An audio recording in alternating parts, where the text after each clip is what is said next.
Hey, welcome to this episode of Grow Your Business Big Daily, Right People, Right Seats edition. Jamie Garavaglia is with us today. Jamie, how are you? I'm doing well. How are you? Doing great. Jamie G Consulting, you are a specialist in recruiting. Jamie, recruiting has never been more important for all companies. Yet one of the things we're seeing are companies not really being in touch with the people that they need to grow and scale their business. So, we're going to be doing a lot of these because I think this is a very, very important topic when it comes to the business of every business and its growth. So my question to you is, when do you know it's time to recruit, and how can we plan more effectively for recruiting? Sure. Thanks for having me on. So there's pretty much two categories of this. One is the obvious, somebody has a promotion, there's an opening, there's a clear opening in your company and a need you need to fill. But the more non-obvious is the fact that a lot of companies are trying to do more with the same amount of staff, which is creating burnout. And then you're cycling into needing more people. So it's kind of this cycle. So I would say one-on-ones with your team, touching base with the culture of what's really happening on the ground, and anonymously surveying your team on what they think their role is, how they think their job is going. Do they feel like they have enough work or too much work? Yeah, let's talk about that, because one of the things you're talking about is a very important word that I'll define as retention, right? One of the things we need to do is retain our people. And if we as managers and as leaders are out of touch with our people, we're not connecting with them on an emotional level to make sure that their buckets of personal, family, and career are being filled, that they're not overworked, that they're not burnt out. We're going to run into trouble. Sure. Right? So retention, one of the things we are seeing is people leaving companies. People leave managers, they don't leave businesses.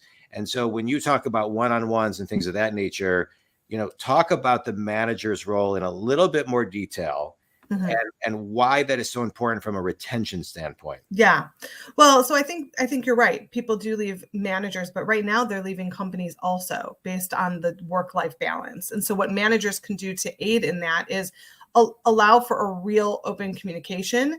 And when a manager is asking a question or having a one-on-one, they're okay with their team member saying things that they might not like to hear.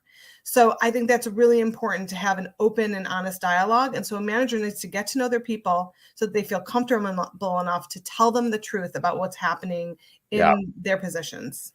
It's funny you mentioned that, because as a business coach, a lot of times I coach solopreneurs to Fortune companies, everything between from C-level to salesperson and manager and everybody in between. And many times people will tell me things. Many people will tell me things before they will tell their leaders things. Right. And so you really want to kind of have that relationship that you're talking about is really, really critical. I was talking to a client earlier who was talking to somebody in their organization who may leave. And one of the things they were saying is, like, here's all the reasons why we would love you to stay. But if you decide to leave, let us know. And we're not going to throw you out, or we're not going to do this. We want open dialogue because we want you to stay. And that is really important, and a complete evolution of where we were in the 1950 Mad Men world. And we are going to see the Gen Z and millennials really accelerate that level of expectation of communication. So sure. I think it's great. Yeah, absolutely. And I think that the ability to not have somebody that you're managing just tell you what they think that you want them to hear, which is what I think a lot of companies have, that culture, and actually having an open dialogue is going to help you realize that they're saying to you, I'm doing so much more than I can actually take in a day. And I'm not able to do everything that I do 100%. I'm doing everything you're giving me, all the tasks that you're giving me at 50%. So now I may need another person here. Yeah. I may need to relieve this burden of my team so that they don't get burnt out. Yeah, I'll give an action item, and we're going to continue this conversation on a lot of different topics as it goes to recruiting. One of the things I'll leave you with in community is track your time and have your people track their time for 3 days. That will give you a roadmap that you can really, really study, and it opens up a lot of conversation. Jamie, tell people how they can connect with you and who your ideal clients are.